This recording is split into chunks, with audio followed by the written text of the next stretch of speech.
Many people may not remember this, but Neil Armstrong was here from the very beginning. An experienced naval aviator and the youngest pilot in his squadron, he flew some 78 combat missions during the Korean War and returned home a decorated veteran. Armstrong later joined the National Advisory Committee for Aeronautics, or NACA, which was NASA's predecessor, as you learned. And there he was a test pilot at the Lewis Laboratory in Cleveland. He later transferred to Edwards Air Force Base, where he was a project pilot on many high-speed aircraft. Among them, the X-15. He made 7 flights in the X-15, reaching 4,000 miles per hour at an altitude of more than 207,000 feet. In 1962, Neil Armstrong was selected in the second class of astronauts, and in 1966, he and Dave Scott made history during their Gemini 8 flight by achieving the first docking in space. His calm and methodical approach to flying saved the mission after the spacecraft began spinning dangerously out of control. In 1969, Armstrong was selected as commander for Apollo 11. And on July 20th, with only about 20 seconds of fuel remaining, he safely set that lunar module Eagle on the surface of the moon, meeting the challenge President John F. Kennedy gave the nation with 5 months to spare.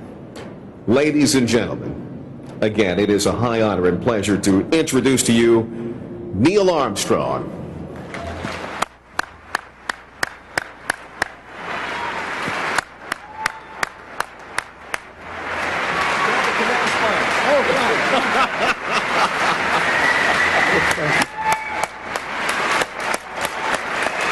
Thank you so much. Thank you. Thank you, Leon, and thank all of you.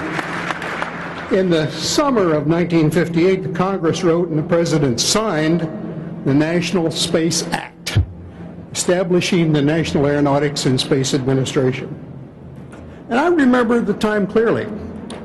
50 years ago this week, I was high above the California desert, piloting a B-29 carrier aircraft and launching the X-1E, the latest and most advanced of the fabled X-1 research airplane series. NASA became an operating agency on October 1st, 1958. I found myself that Wednesday morning going to work at my same job, my same office, doing the same work that I'd been doing the previous day. It was a relatively easy transition. We were already riding on rockets in research aircraft. We already knew how to count backwards, 8, 7, 6, 5. We had merely to paint over the C in NACA and replace it with an S on our airplanes, our trucks, and vans. As the other principal components of the new agency, the Jet Propulsion Laboratory, the California Institute of Technology, and the Army's Redstone Arsenal in Huntsville, Alabama, assumed they were deciding what the minimum amount of painting would be required at their installations and what new responsibilities they would face. In any case, I suspect there are some number of people here tonight who remember the birth of NASA and were a part of the early days. So I would like to ask those here tonight who were founding members of NASA, those from NACA, those from JPL, those from Redstone, and those who came from various other places to join NASA in the year 1958. I'd like those of you who are seated in that category to stand, and those of you who are standing to raise your hands and let me hear from you.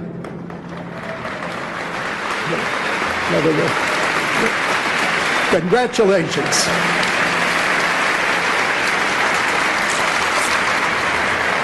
You're being recognized as old fogies. The old fogies that we are, and of which we are exceedingly proud.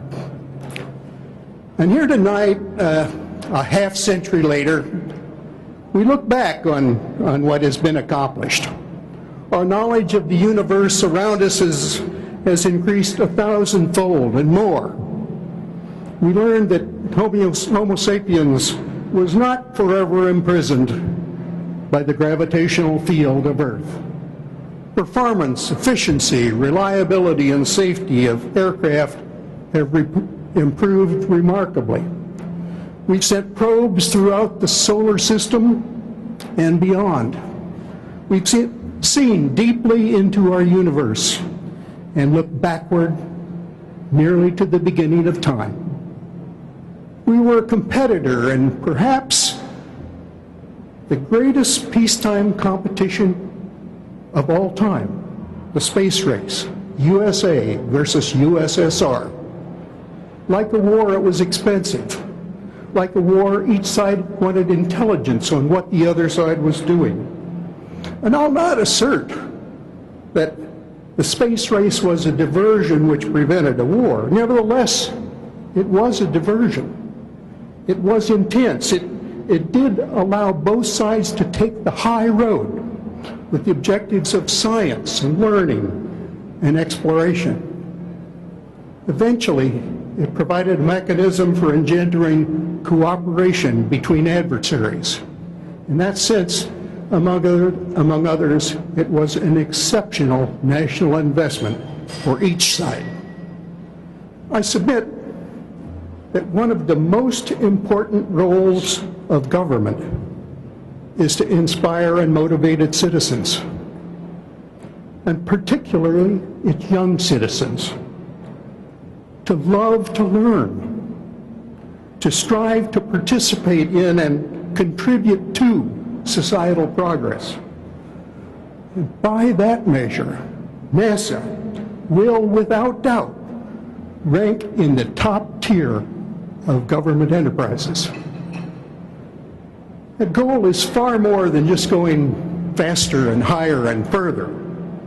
Our goal, indeed, our responsibility, is to develop new options for future generations. Options in expanding human knowledge, exploration, human settlements, and resource development outside in the universe around us. Our highest and most important hope is that the human race will improve its intelligence, its character, and its wisdom so that we'll be able to properly evaluate and choose among those options and the many others they will encounter in the years ahead. And I look forward to watching the progress and those exciting developments and hearing the status report when we gather again for NASA's 100th anniversary.